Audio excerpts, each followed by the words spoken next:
কিন্তু কথা বলার দ্বারা তো কোনো সফলতা নাই, তাই না ভাই? কাজের মধ্যেই সফলতা। এই যে আজকে আমরা এই এত রাতে যে ভাইয়ের জানাজায় অংশগ্রহণ করেছি, আপনাদের কি বিবেক কি বলে যে এই সময়টাতে উনি কি চলে যাওয়ার কথা? ভাই, দুনিয়াতে আসার একটা নিয়ম শৃঙ্খলা থাকে, আর যাওয়ার বেলায় এমন কোন নিয়ম শৃঙ্খলা নেই।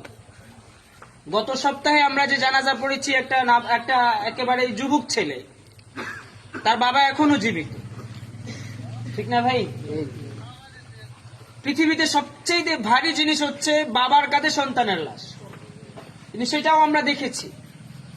আজ আমরা যে ভাইয়ের জানাজায় অংশগ্রহণ করেছি, তিনিও একেবারে বয়োবৃদ্ধ হয়ে যায়নি, এখনো যৌবনও কাটিয়ে ওঠে নাই, কিন্তু পরপারে আল্লাহর ডাকে সাড়া দিয়ে চলে গেছেন। আমরা তাকে বিদায় দিব।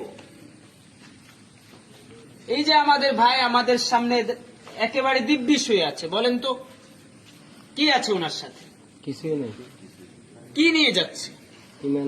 এই যে তিনার সাথে তিনাকে যে কাপন পরানো হয়েছে, আল্লাহর কসম এটারও তিনি মালিক না, এটারও তিনি মালিক না। এটা রাসূলের সুন্নাহ, এই জন্য তার সাথে এটা দেওয়া হয়েছে, ঢেকে দেওয়া হয়েছে। প্রকৃত মালিকানায় তিনার যা রয়েছে শুধুমাত্র ঈমান আর আমল। ভাই, আমরা আমাদের কতটুকু ঈমান আমল অর্জন করেছি? বয়ান নসিহত আমাদেরকে প্রতিদিন প্রতিনিয়ত করা হয়, কিন্তু পরিবর্তন আমাদের মধ্যে দেখা যায় না। ভাই, পরিবর্তন প্রয়োজন। যে চলে গেছে, যার যেদিন মৃত্যু হয়ে গেছে সেদিন থেকে তার কিয়ামত শুরু হয়ে গেছে। কবরে 40,000 বছর, হাসরের ময়দানে হিসাবের আগে কবরে 40,000 বছর অপেক্ষা করতে হবে। এই কবরের এই 40,000 বছর আমার কেমন যাবে, কিভাবে যাবে?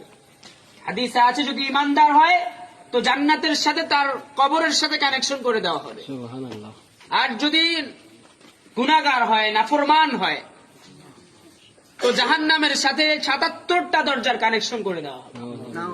জাহান্নামের কালো ধোয়া, আযাব, শাস্তি তিনার কবর পর্যন্ত আসতে থাকে। এজন্য ভাই, কবরের এই গর্তটা আপনার আমার জন্য হয়তো জান্নাতের বাগান হবে, নয়তো জাহান্নামের গর্তে পরিণত হবে।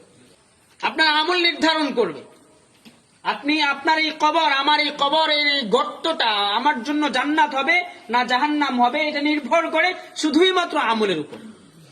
এজন্য ভাই, প্রত্যেকেই নিজ নিজ আমল সংশোধন করি। দরকার আছে না, বলেন না ভাই? আমরা কি সকলে মিলে এই প্রতিজ্ঞাবদ্ধ হতে পারি না যে আজকে থেকে নিজের জিন্দেগির পরিবর্তন ঘটাবো, এখন থেকে? তৈরি আছে তো ইনশাআল্লাহ ভাই? আমাদের দেশে কথা আছে ভাই, ভালো হইতে পয়সা লাগে না। লাগে বলেন? ভালো হইতে পয়সা লাগে না তো ভাই, আল্লাহর কসম লাগে না। শুধুমাত্র ইচ্ছা শক্তি থাকলে হয়। এই দিলকে বুঝান আমার এও একদিন এভাবে চলে যেতে হবে। সব স্বপ্ন, যত কোলাহল, সব ব্যস্ততা ছেড়ে দিয়ে চলে যেতে হবে। কেউ ধরে রাখতে পারবে না, আর কেউ থাকতে চাইলেও তাকে রাখা হবে না। ভাই, ইনি যদি থাকতেও চাই, আমরা কেউ রাখবোই নাকি? বলেন না। এটাই দুনিয়া ভাই, আপনি থাকতে চাইলেও কেউ আপনাকে রাখবে না। এজন্য ভাই, প্রস্তুতি নিতে হবে। আমাদের যাওয়ার জন্য প্রত্যেকেরই প্রস্তুতি নিতে হবে, পুঁজি অর্জন করতে হবে। আর এই পুঁজি অর্জনের জন্যই আল্লাহ তাআলা আমাদেরকে দুনিয়াতে প্রেরণ করেছেন। আল্লাহ আমাদেরকে বুঝার, মানার, আমলের তৌফিক দান করেন।